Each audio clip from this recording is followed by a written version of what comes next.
Hi guys! So another daily unfiltered video, and this one I'd like to talk about webinar. I just got off from a meeting and we have discussed a tool that our client has made a research, and I was just awe of the features that it has, and I want to share that with you and also share some other apps that I have worked with and my experience with webinar and how I see our clients use it to promote their courses or products. So first is, what is a webinar? So webinar could be live or could be like, looks like live, but it's actually a replay. It's used to teach, sell, and of course engage with your customer, with your target audience, right? And then with this, it creates a trust. So coaches and course creators use it to build trust because during the webinar, they explain or share information about that product, offer, services, or whatever that webinar is for. Now, before, there was no Zoom when I started working or helping clients set up their webinar. It was, I remember, just WebinarJam for live, and then EverWebinar for like replay webinar. And then GoToWebinar, I've also worked with that. Demio, I've also tried that. And then Zoom webinar. And then now we have other, it's like WebinarFuel, which I will show you in a bit. And then BigMarker, Livestorm. I haven't used this too, and then this one as well, GoToWebinar, WebinarJam, and then EverWebinar, Demio, Zoom. This one we're going to try next. So those are some examples of the apps. Now, why do you run a webinar? You run webinar if you need to launch products, if you want to collect leads because they need to register first. Of course, you have that list collected and sent to your CRM account. You want to build authority, you want to build community, right? And then you want to show the value before selling. So at the end of webinar, if you have attended some, in most cases, the selling goes or is mentioned at the end part. Could be between middle to end part of the webinar. You're going to start mentioning the products or offer that they have. So the key features of the webinar, of course, you register, so you become part of leads.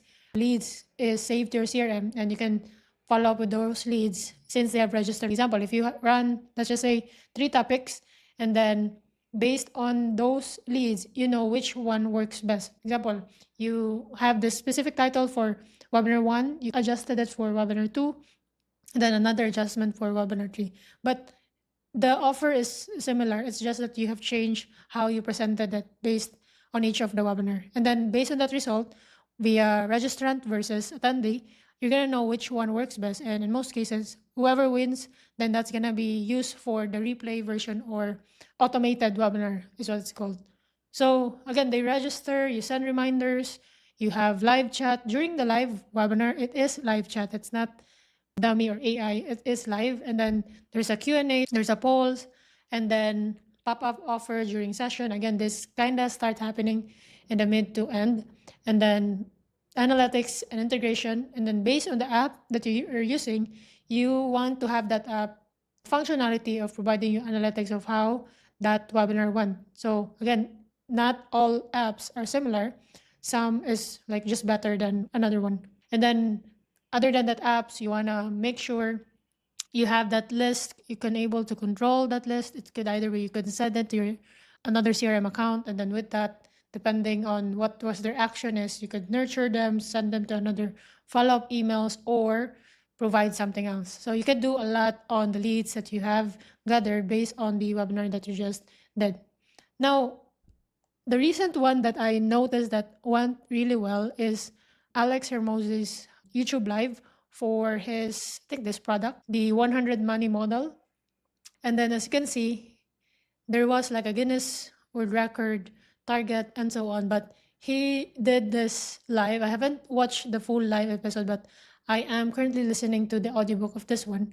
But it's just, I think it's, I'm not sure if it's just me, but I haven't seen others did this. In most cases, they wanna collect the leads information first, meaning they process this usual method where they register and so on. But I think because of the impact that Alex already has, then there's no use. Like he just did it directly in live and so on. I suggest you watch the video. I'm pretty sure there's something that you could learn on how he did it. I also saw, I think Russell Brand did this in his YouTube.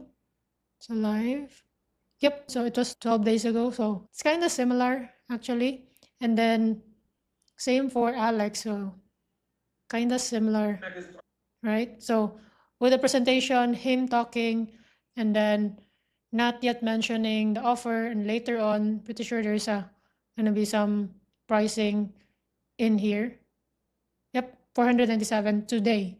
So there's always there's a pattern on how they do this. They do improve or change the style depending maybe on the feedback that they receive, of course. But it's just, I think when Alex did it, and then after that Russell did it, I was just, this could be another new way of doing things. Like instead of before, you join first and send your reminder email and so on, and then I'm gonna go live on that private platform. What they did is, I'm pretty sure they have announced that they're gonna do live on their existing list already, or maybe in their social media accounts.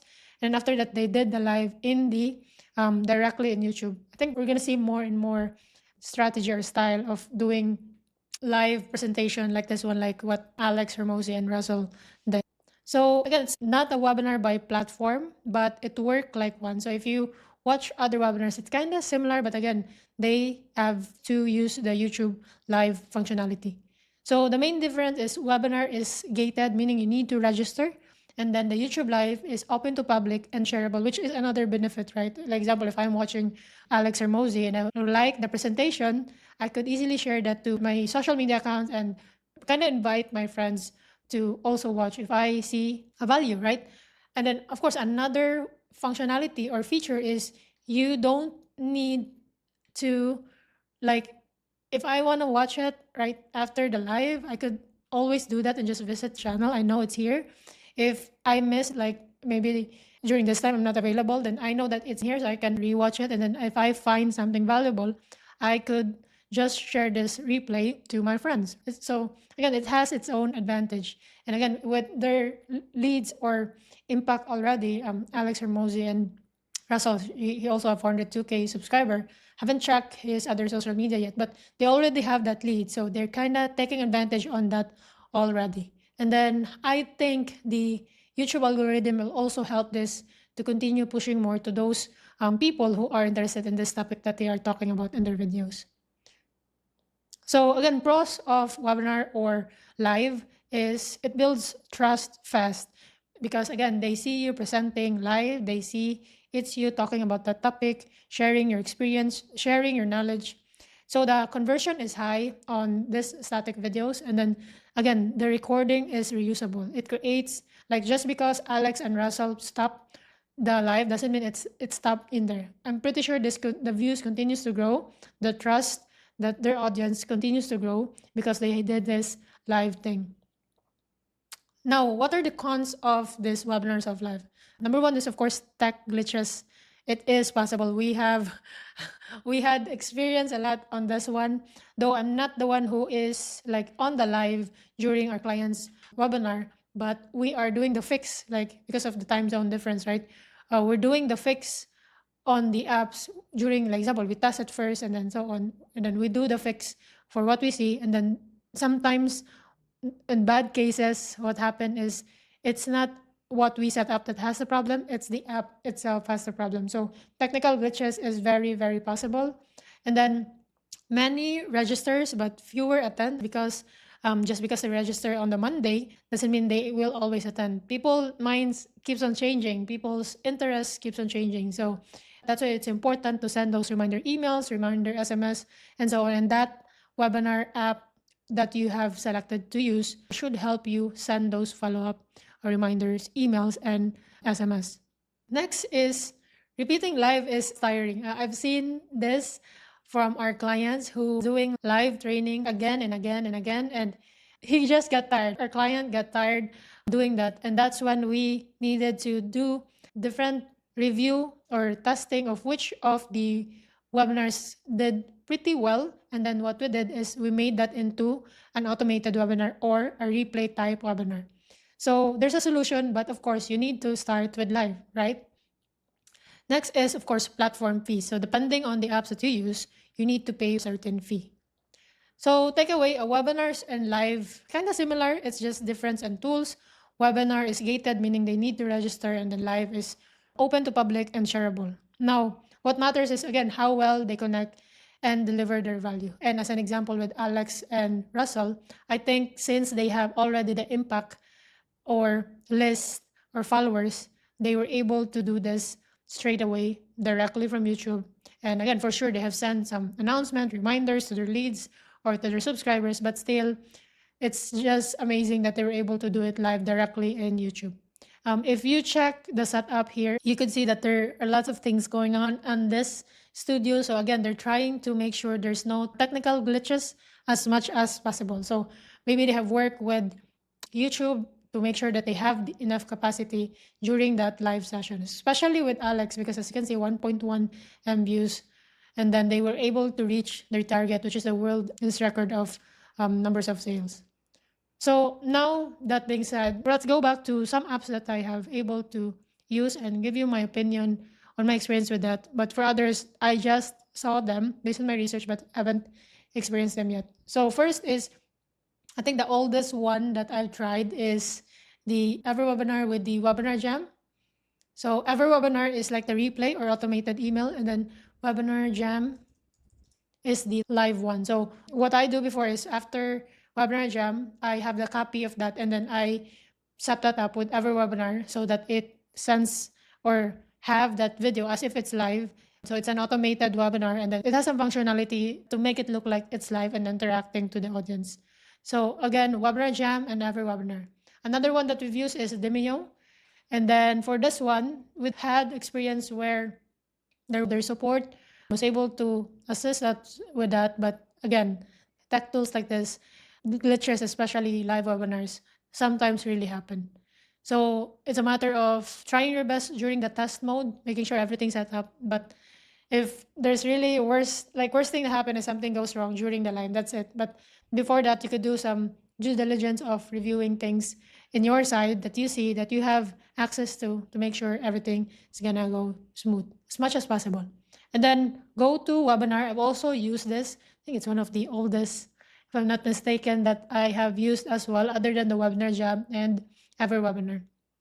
Zoom webinar, though, for this one, haven't really used this. So for Zoom webinar, we had few clients who's using this, but I haven't seen a client who used it with lots and lots of views. So my opinion and experience with Zoom webinar is a bit limited, but it does exist. And based on the information here, it could be a great tool. But again, I can't say a lot because I haven't personally tested it with a lot of joiners on it.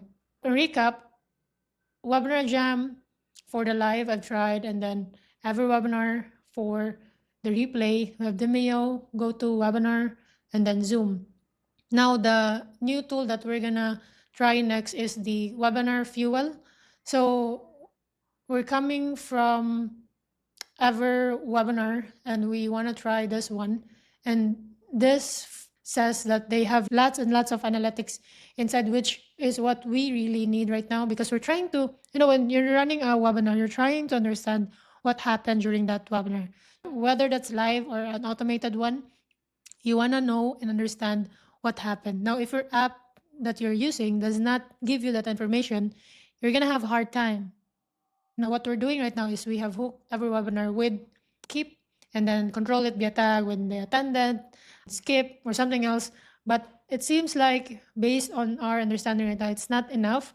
And there's some glitches. We're working with the support. And with that, while waiting for them, I think we want to try other WebinarFuel. Our client did the research on this one, so we're going to set this up soon and see how it goes. Maybe once we have the stats or have access to stats, then I could maybe share some of the information of what exact stats it offers or presents in the dashboard once you sign in. But the promise of this app is it has, again, analytics. It replaces your CRM, meaning they will handle all of the sending of emails, SMS, and when you log in and set up your account, they already have those pre-built templates of every when should you send those reminder emails, with that number of reminder email, every when should you insert a SMS. So they already have that, and they recommend that you follow that because they've done a lot of research and studied that should be the right notification or automation that you set up when running these kinds of webinar presentation. So it's kind of exciting to see that in action soon and see how it will change the result to the current webinar that we're running versus the ones we are under WebinarFuel. Very excited with that one. So again, if you're interested, check out WebinarFuel. I have read their landing pages and their functionalities. It seems like it has all of the features that you're looking for when running a webinar. And then for the pricing, let's check. So for the monthly, it's $197 per month. And then if you want the pro version, they have $297. If you want annual, it's $167. So it's $30 difference. Okay. So yeah, I think that's it. I just want to discuss or share my experience with webinar and what I've seen online, like example with Alex and Russell's, and how you can use webinar, whether it's live or automated, to create an authority, create a trust for the offers for the brand that you currently have. So I hope this video helps. If you have any questions, feel free to comment it down below. Thanks for watching my Daily Unfiltered. I hope with this kind of format, I could share things that I see daily online. And in most of those, I do have my own point of view. And I want to just share that because maybe will help others who are figuring out what tools that they can use, especially for your online courses. Thanks for watching, and I'll see you in the next one. Bye-bye.